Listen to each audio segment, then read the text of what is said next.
Can you please tell us your name and what is your role now? Yeah, so I am Renaud Charpentier and I am the CEO and game director of Tower 5, which is a French independent studio located in La Rochelle. Is this your first time on Reboot? No, it's really not my first time. I believe I'm probably the only speaker of Reboot that has spoken at absolutely every Reboot from the start, including the one in Zagreb at the beginning. That's very impressive. On this Reboot, you did a presentation called Morning about Adam loops. Can you tell us in a few short sentences what was that about? Yeah, so that was a kind of follow-up talk on the one I did last year on Adam loops. And Adam loops is, I would say, my own proposal or my own way to actually modelize a gameplay system. So it's a way of trying to understand a little bit better, for me to start with, and hopefully for others, how games are structured, what are the different phases, and how we can work on that.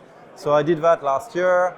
I had quite a few people coming back to me for more information or question, which I didn't address because I didn't have time and I promised. And so I thought, okay, maybe it's a good idea I dig the subject up a little bit more this year, which will be a way of, answering the question of some and maybe making a bit clearer presentation of the ideas for others.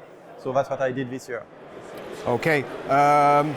You did strategy games from PC. You switched them to, you brought them to mobile games. On console, yeah. Yeah. How was that?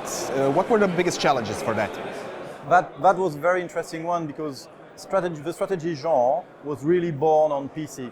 So it was really born with a keyboard and especially a mouse in a top-down view when you can use the mouse to quickly interact with buildings and units.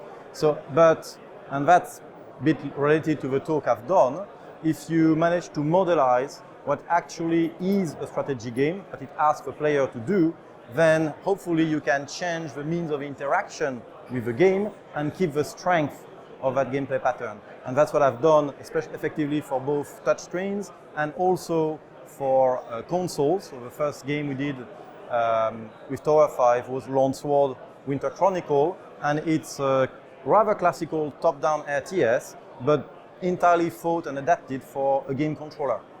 And so that's why it's on PS5. Well, it was on PS4, PS5, Xbox, and we are thinking of putting it on Switch maybe. And it works really, really well with two sticks, because what you have to do that, and I think quite a lot of studios now are thinking of moving genre from their original platform to another one.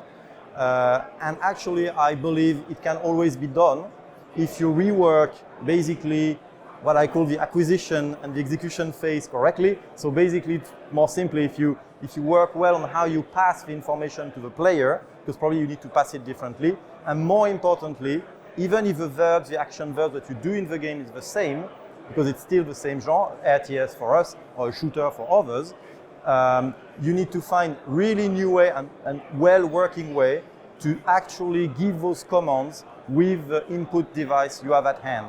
And if you do that, it looks like you can keep the strength, the interest, the depth of that gameplay pattern, of that specific genre of game, and make it work on almost any other platform. I think there are quite a lot of people right now that are kind of trying to do the same for VR, because VR is exactly the same subject. You might want to do a shooter in VR, you might want to do a strategy game in VR.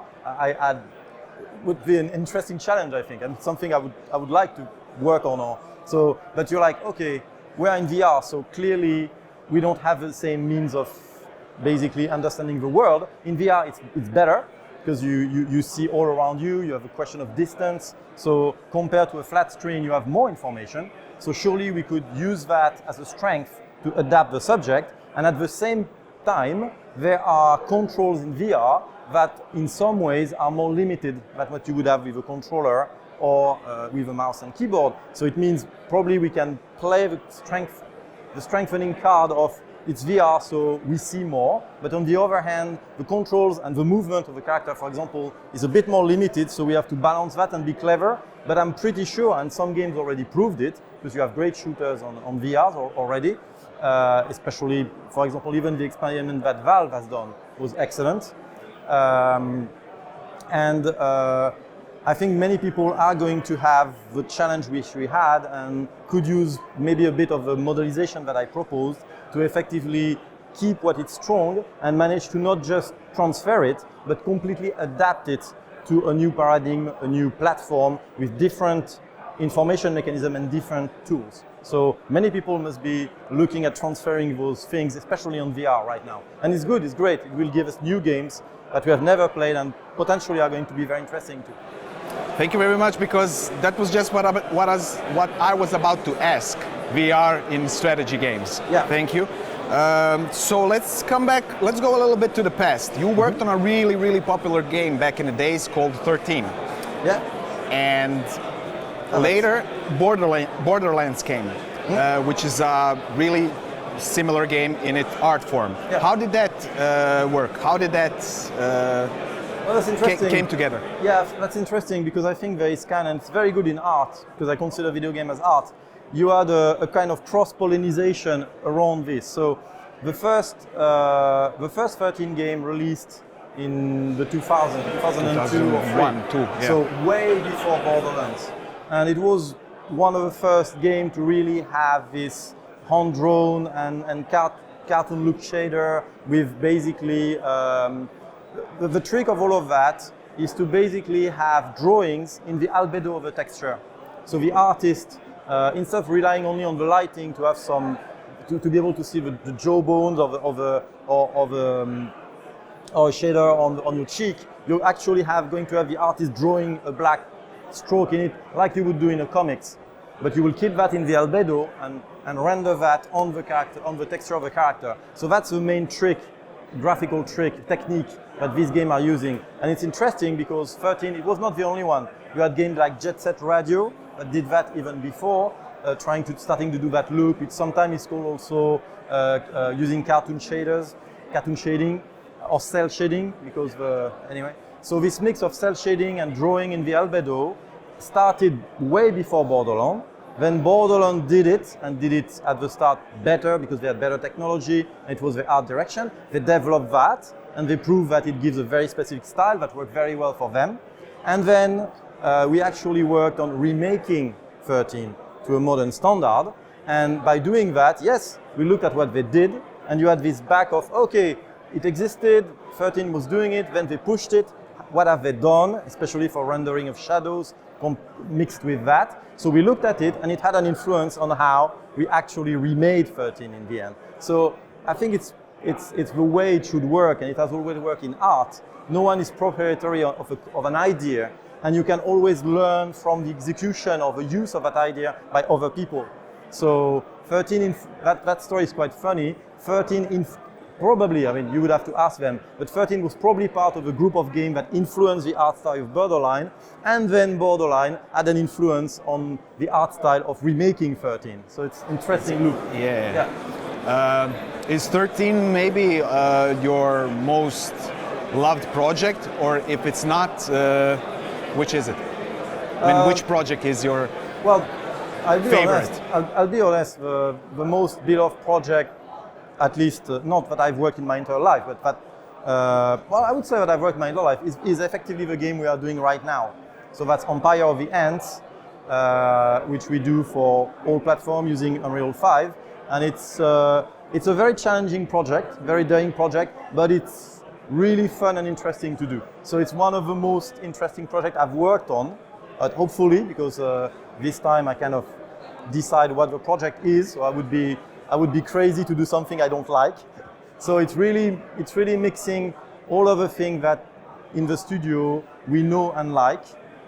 It's structured like an RTS, so it's still that kind of strategy core, but it's immersing people in a completely different world using cutting-edge, latest technologies to have a photorealistic rendering, and the mix of the two is really special. And it's really both surprising, really difficult, and really rewarding to work on it for all the team. And we hope to be able to show you much more about it in, let's say, this summer probably. So okay, you have a lot of experience in the game dev industry. Don't be modest. Yes, you do. You're a big name. Can you please tell something to the young and upcoming talent? What do they need to focus on and how to become successful? So there are two answers. There is a classical answer, which would be obviously work on your craft, be it, of course, art, design, or code, or music, by the way, composition. So, of course, work on your craft, do stuff. You will learn by doing, but I think everyone is going to say that because it's obvious. And you have to work really, really hard. Understand that the old-timers like me and the people working with me and the people that are structuring the industry right now, all of them worked very, very hard to learn because there was no one to teach us.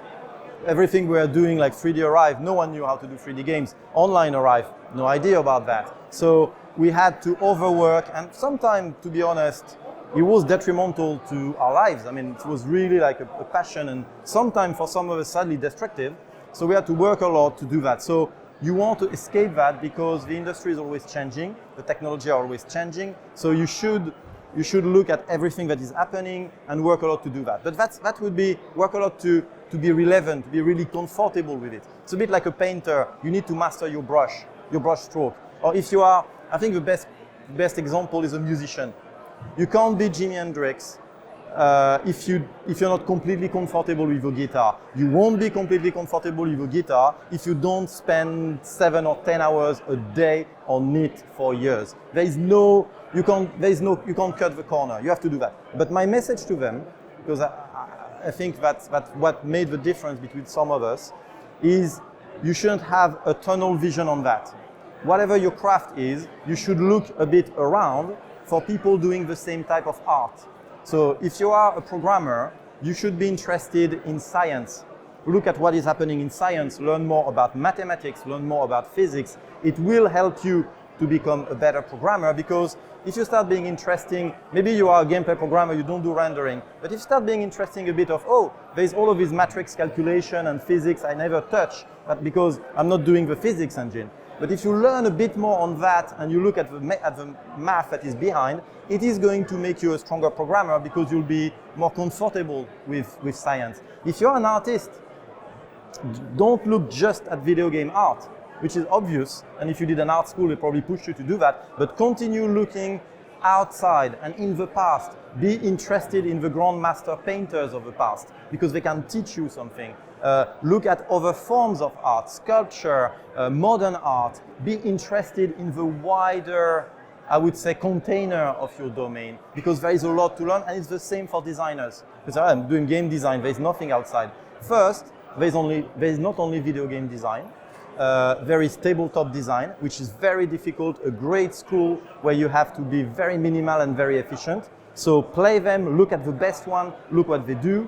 You have things like tabletop role-playing games, great for imagination, great for narrative, kind of narrative writing, narrative creation. So be interested in that. And design goes beyond that. You should at least look at what happened in the history of industrial design, because they were designers also. What happened in the history of technical design, because it's the same subject you are trying to crack, how to make things clear, easily accessible, and there are discoveries, breakthrough, great men that existed in those side domain, and you can learn from them. So that would be my advice. Yes, do practice guitar 7 hours a day to become Jimi Hendrix in your specific domain, but don't forget, if you want to become Jimi Hendrix, to listen to opera and be interested by, I don't know, tribal music from Africa that don't use electric instrument at all, but has great stuff to teach you also. So do not have a tunnel vision. Try to widen your view on what is globally your art. That would be my advice. Thank you very much for this valuable advice, and enjoy the rest of the reboot. Thank you very much. Thanks a lot.